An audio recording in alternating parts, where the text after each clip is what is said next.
What's up, guys? My name is Justin. Welcome back to the channel. Today we are back for a brand new series. We are here on Gran Turismo 4, which is a game I have never played before, but you're going to have seen a special video of some point before you see this. So yeah, I've never played this before, but at the suggestion of my good friend Will, Sprawl Racer, he said, hey, you grew up a Need for Speed kid and then later a Forza kid. Try Gran Turismo. Well, I did some looking into these games and tried to figure out which one would be best and which one would be best for my intro to the game, and kind of came to the conclusion that they're not what I like in games because they are a little bit too simmy for me, and I already have that with iRacing. So what we're going to do instead is do a series of videos that I'm going to call Car Stories. And the premise is going to be we're going to drive several cars, more than 30 in various videos, and I'm going to tell you about kind of the history of them from what I know, and then my connection to them. These are all going to be cars that I have a personal connection to in some way, shape, or form, or I'm a fan of, or something along those lines. So it's going to be a series of videos kind of just talking about cars and driving them in Gran Turismo 4, which should be a lot of fun. So I hope you enjoy this. This will kind of be episode 0. Next time out you see this will be episode 1, and I already have kind of a plan for how I'm going to allocate those and how it's going to go. But anyways, this will be episode 0, and we're going to be driving the Mazda 787B, which of course won the 24 Hours of Le Mans in 1991. So as we talk about this car and go around, I'll kind of explain basically the format of how these videos will go, and kind of hopefully have a good time driving these cars. So I hope you enjoy it. Make sure you drop that like, sub down below. Let me know if you want to see more Gran Turismo 4 beyond these car story videos, or any other content if you want me to try a different Gran Turismo video perhaps, anything like that. So let me know, but without further ado, let's get up to speed. I don't know this track. This is, again, I don't know any of these tracks. I know this is Grand Valley something or another, which is, I guess, an original GT track that they've had in like all the games or something like that. But of course, having never played any of them, I don't know the track at all. So yeah, we'll see how this goes, but hopefully it's enjoyable. Hopefully it's fun. We'll talk a little bit about the format of these videos, and then we'll talk a little bit about this car. But hopefully it's a good start for what this series is going to be. So appreciate y'all so much, and let's get going.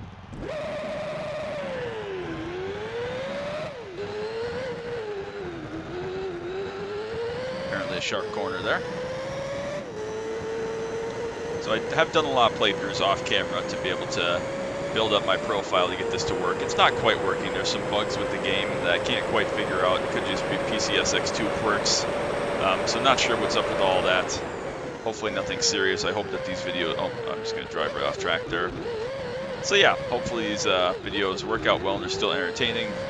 Again, this is purely more about having fun and having discussions about cars than seriously playing this game, because again, all my serious racing and my sim racing comes from iRacing, so this is kind of secondary to that. Hopefully it's still enjoyable though. Anyway, so basically the format of this is I'm going to drive a certain car around in some kind of track in time trial mode here.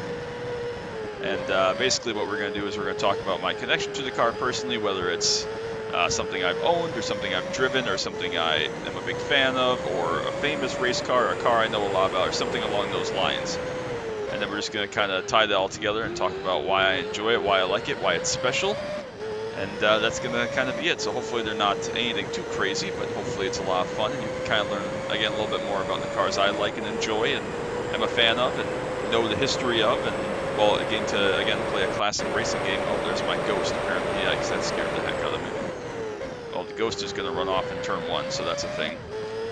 So yeah, again, not any super serious racing, but that's okay. Hopefully you still enjoy this kind of style video. And this car, of course, is well known for winning the 1991, I believe, 24 Hours of Le Mans.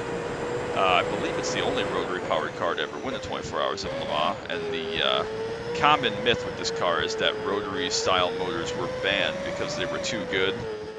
Because this car won Le Mans, most people that are casual fans think that, or that's the impression that's given off by general racing fans. But the actuality is that this car was not going to be banned for that reason. It wasn't actually banned at all. It actually was not that competitive, but it was more reliable in 1991 than the other cars that were racing at Le Mans. So yes, this car is kind of famous as being a one-off and then kind of disappeared into obscurity. You never really see rotary-powered race cars anymore. But it's not because they are inherently illegal from the FIA or anything of the sort. But again, if that's the reputation that this car has, it is obviously an amazing sounding car. This car revs to like 20,000 RPM or something stupid. Because it is a rotary, they rev very, very high.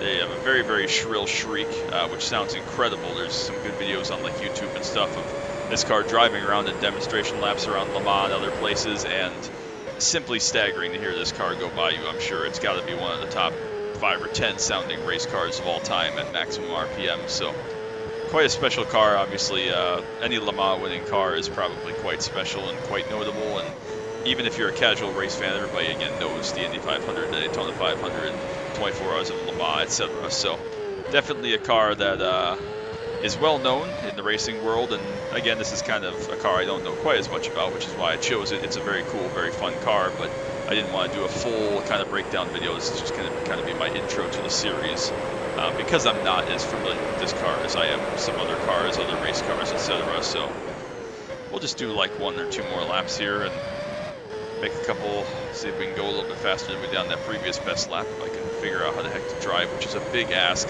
Again, this game is more than 20 years old now, so it's been quite a while since it came out. It's still plays pretty good in my opinion. I mean, it's no worse than some racing games I've played for sure.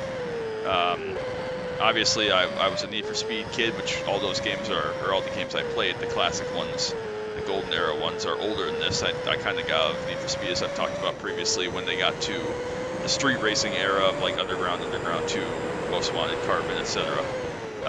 And then kind of got into Forza roughly around that time. So I don't have any Gran Turismo history or experience, but you know, this was roughly the same time as the early Forza games. I didn't get into Forza until Forza 3, which was like 2009 or 2010. I don't know exactly, but a little bit after this game. But nonetheless, this was, I think, the final PS2 Gran Turismo game. So I've been playing through it off camera, and again, it's a lot of fun. It's not a game I'm going to do a full career mode channel playthrough, so sorry Will, sorry everybody that is looking for that.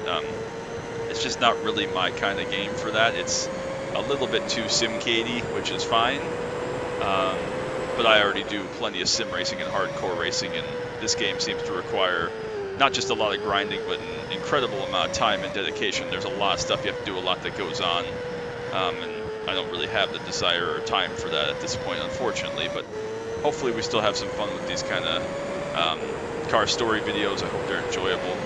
And again, hopefully there's something that you enjoy and get to learn a little bit about me and about some really, really cool cars along the way. So again, they're not all going to be cool. Some of them are going to be really boring to probably basically everybody but me. But for one reason or another, they're all going to be significant to me in my life. So hopefully it's a good series and a fun series. So let's do 1 more lap here. Thought we were going to be a little bit faster that past lap, but I didn't quite put the lap all the way together. A little bit wide there through turn 1, but we get a good run through turn 2 to just about break even, really. A little bit of the grass, but it's fine. We made it. Nothing to see here. Just about 10th and some change up.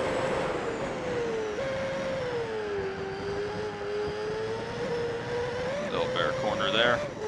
See if we can actually get through this corner. Very, very long corner, very tricky corner. There we go, a little bit bare. See if we can get through this last corner and go sub 1 minute. That would be nice, because we haven't done that yet. So there we go, decent exit, I think. See if we can get the power down nicely, and maybe this will be sub 1 minute. Looks like we have a nice gap back, and it only took me 6 laps to put a freaking good clean lap together. So there we go, sub 1 minute. And that's a wrap. So yeah, don't know how this series is exactly going to go, but I hope you enjoy it. Hope it's fun, and appreciate you all so much. I hope you all have a wonderful day, and check back in next week for the first real video talking about some car. I'm not going to spoil it yet, but hopefully you enjoy it whenever we get there. So that's going to be it from me. Appreciate you all so much. Till next time, as always, bye-bye.